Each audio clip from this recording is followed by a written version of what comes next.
cabins in the last couple of days. You should have seen level 1 evacuation notices posted. We went in there 2 days ago, 3 days ago, and posted at every single cabin. It takes us about an hour and a half, 2 hours to deal with 4 deputies. So we would go up in there, post, knock on the doors, make sure everybody knew to get out. So kind of echoing the level 3, if somebody decides not to go, we're gonna note that, and we're not coming back to help. I can't risk putting deputies and firefighters in danger for that, so kind of keep that in your mind too in your decision-making process. But we will go up in there and definitely go door to door like we've already done for each level. Thanks. Yes, sir. You've addressed the situation of winds from the east bringing Little Devil towards us. What about winds from the west bringing Scorpion towards us? What kind of line or protection do we have from the spread of the Scorpion fire? Do you want to address that, Chad? So the Scorpion fire is fairly new, and our initial efforts were to contain that fire to its smallest size. And as of yesterday, those efforts were thwarted by the weather. The fire crossed a couple of our containment lines. So we're actually still in the process of identifying what viable control features we have out in front of this fire. It's going to be a much larger area than we initially thought about. So the crews are out today looking at some areas where we can put in lines that will delay the fire spread to the east. Overall, we are anticipating that the 46 road will be our primary control feature, just due to the terrain, the lack of resources, the amount of fuels that are out there. So we're still evaluating some of those trigger points, and that's in very close coordination with the county. But we do anticipate that we will see fire progress to the east over the long duration. What is the distance right now between that fire and the summer home? About 2 miles, 2.25, somewhere in there. Is it possible that it could close that road? Yeah, I think there's a distinct possibility that the 46 road would have to be closed for some of our firefighting operations. Right now we have a pilot car operation in place there, controlling the traffic, because we do have firefighters working right along the road in this area here. So that is a distinct possibility in the future. Yeah, a question about, I guess, your strategy of fire should be imminent for the summer home area and the Breitenbush community. I know you've got sprinklers in place, you've got at least a hand line around the cabin area. What is your strategy, and quite frankly, how would you deal with someone that has decided to remain in that kind of situation?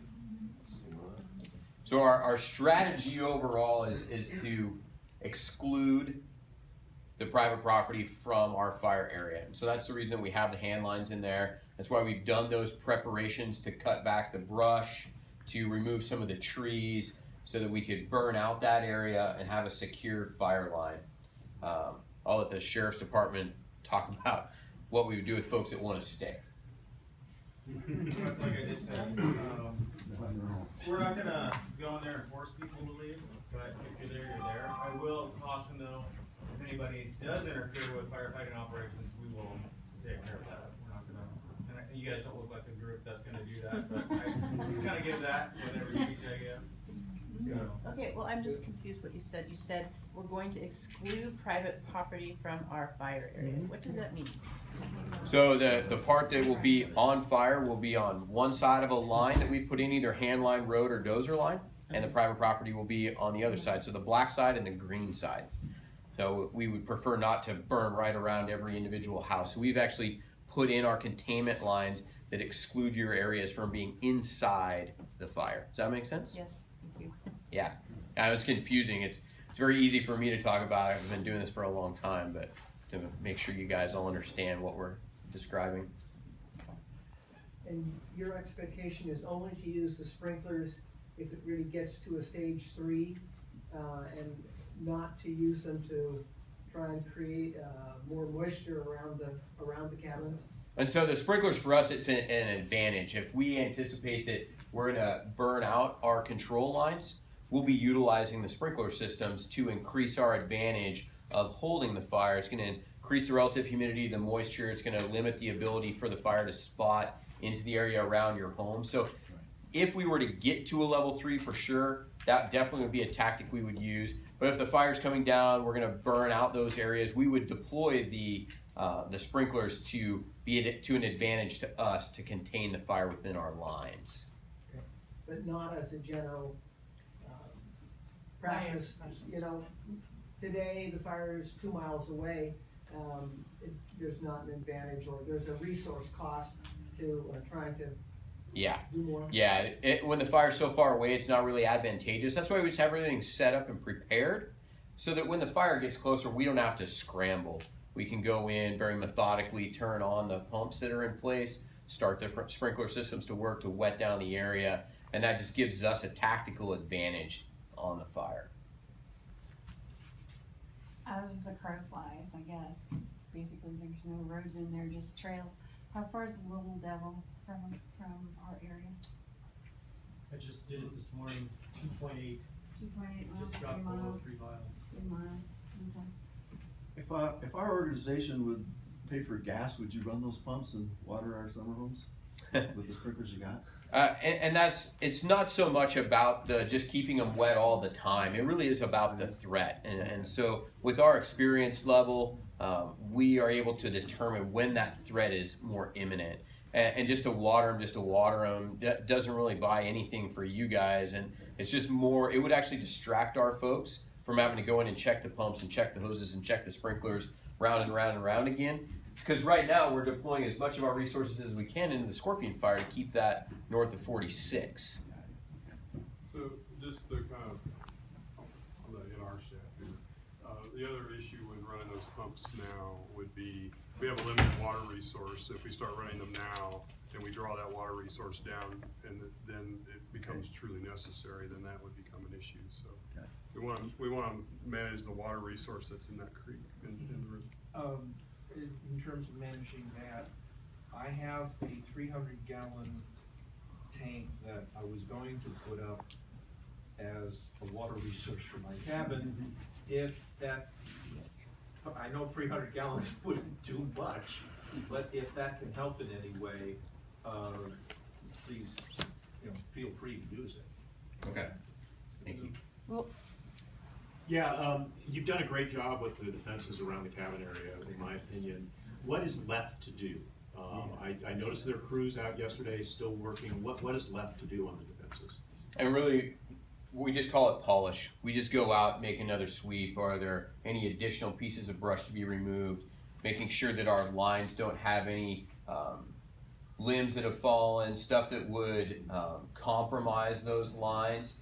And we want to be as prepared as possible. There may be a time with the limited resources that we will actually pull out of a bunch of our resources out of Breitenbush, and they're going to go get engaged on Scorpion.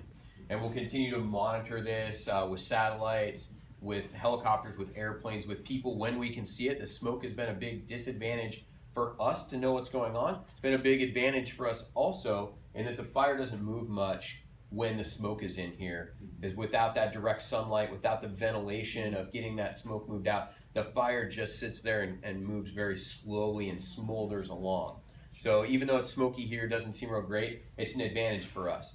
But we will be engaged in fire where we can, and we'll monitor that, and we'll make a shift when we think the time is right. Jordan Paul at Breitenbush Hardware. Could you paint for folks this little picture what a vacuum fire might look like so they can understand that? Yeah, so the firing that we would be looking at doing and monitoring would be, there's 3 types of fire: backing, flanking, and head. And so head fire is usually being pushed by the wind or the terrain. The flame lengths are much taller. There's a lot more heat energy being released. Then flanking fire is about half of that. And so the intensities are less, the flame lengths are less, and backing fire is usually the smallest amount. And that's where we're usually able to engage fire with people, is on backing fires. We don't have huge amounts of heat being generated. And so that's what we're looking for, is that smaller flame length, less heat being generated, so that we can have folks in there, engaging in the fire and able to hold it within the containment lines. Does that answer your question there? Thanks. I just wanted folks to understand what more than likely that situation will be like versus a wall of fire, et cetera. Yeah. It'll be about fire brands, et cetera. Thank you. Sir, are there containment lines in between the Little Devil fire and the Whitewater fire? And how concerned are your models about them joining? There are not, and our models do show them growing together. There's a ridge line here and a ridge line here that we anticipate they'll kind of do this and then probably eventually come together like that. We're at this point where the fires are at and with the season, we're not all that concerned with them joining. We don't think that's going to change the overall threat level. So there in the back. A couple of questions. We pulled a lot of our brush out to the road. Are you guys gonna do another go-round? Is it worth it for us to see if there's even more brush we could clear when we're up today? In talking to the folks that are up there, they've gone through and they think the level of work that's in there now is to an adequate level for us to be able to protect the area. And the other question is, are the folks that are up there, do they have breathing apparatus for themselves? Because I know for me, just driving in, I was worried about all of you.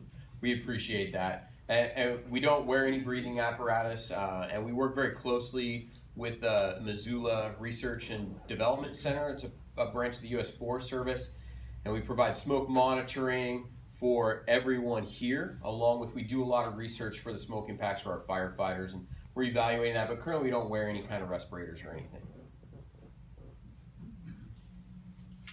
So I wanted to ask about the cabins that have individual pumps to water around their cabins, and if we get to a level 2 and or if we get to a level 3.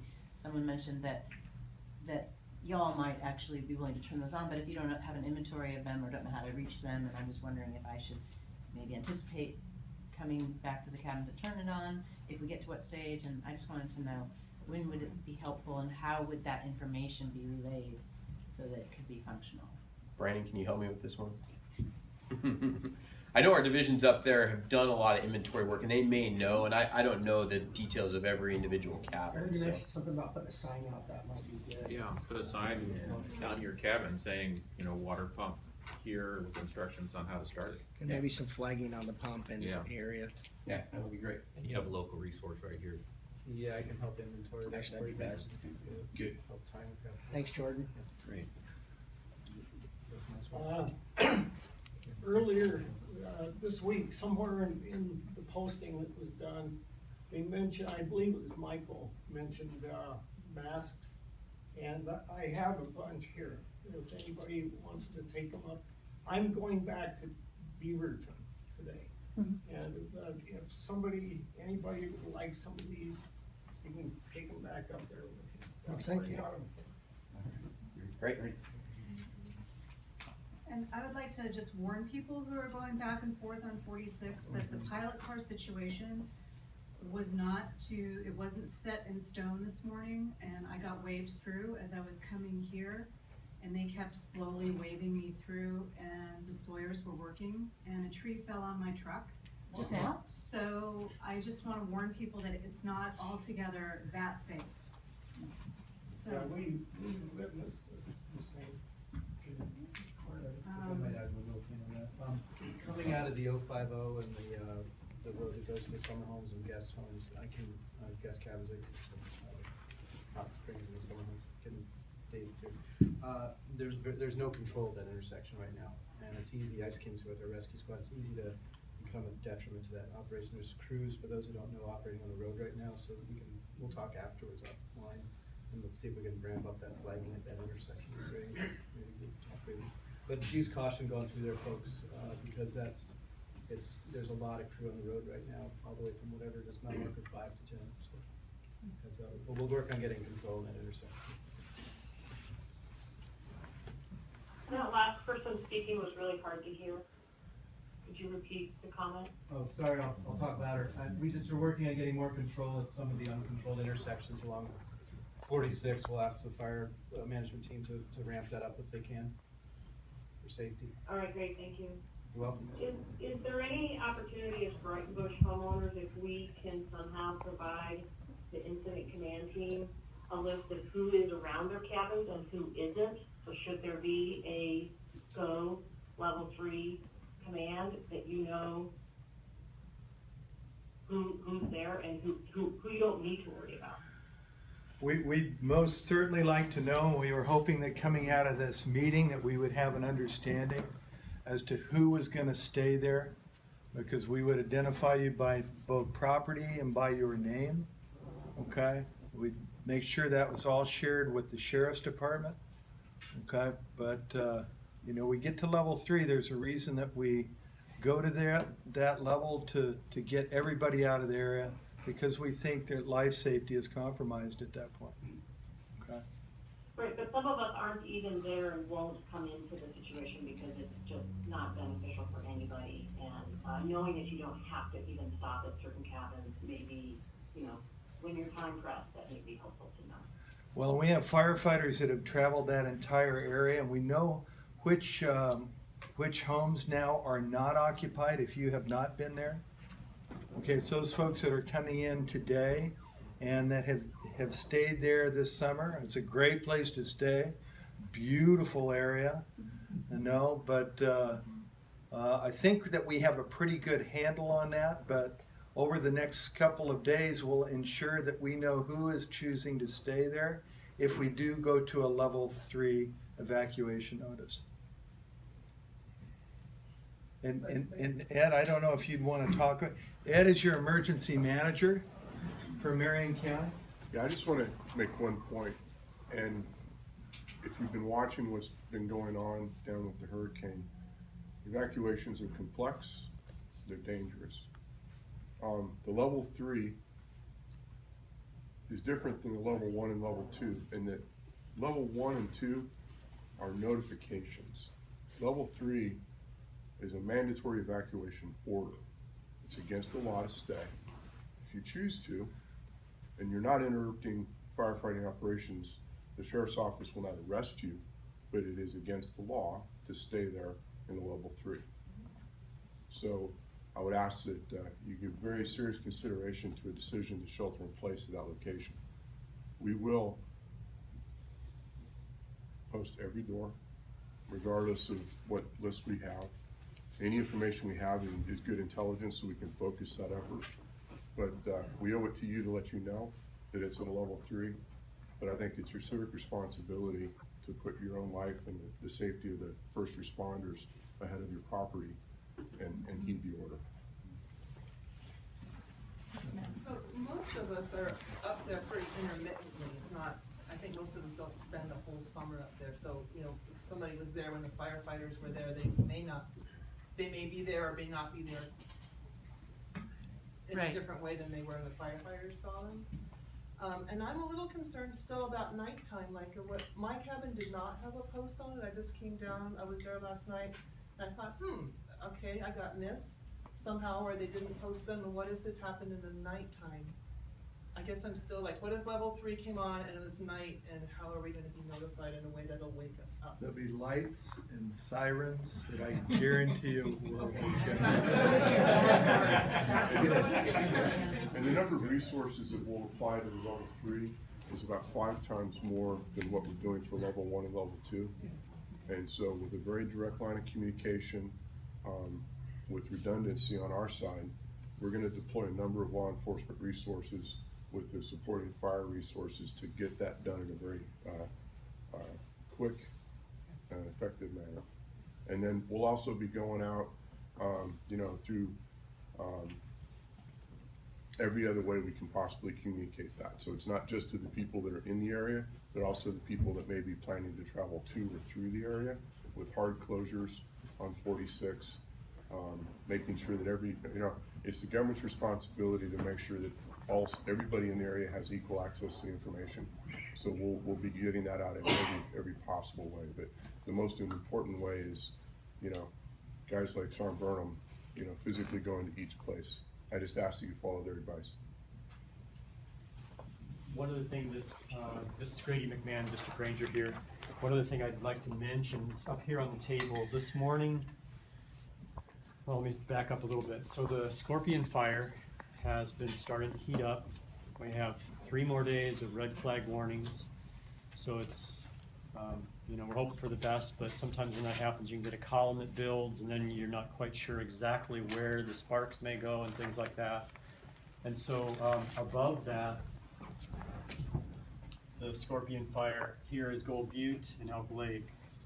And, you know, I'm starting to think if we get a spark that lands over here, it could be up that ridge pretty quickly to Gold Butte. So this morning, we made the decision to do a closure for the 4697 road, which is the Elk Lake, road to Elk Lake, and into Gold Butte. So we just this morning, the Forest Service law enforcement and Marion County law enforcement helped us with sweeping people out of there. It's just, I think, prudent at this point with them sitting kind of a little bit above the fire, the side of the fire, to just not have them in there at this point. So there's information up here if you're curious about the closure and what it says.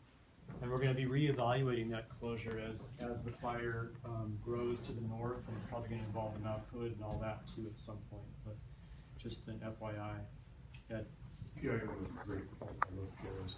And we're also very fortunate to have the director of the Metcom 911 here with us, Gene Aldrich. We partner with Metcom to produce public alerts and warnings.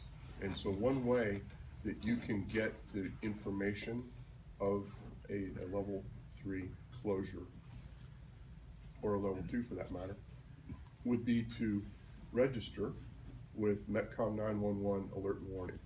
And you can give landline, cell phone, email, and we'll use that tool to get information out to you.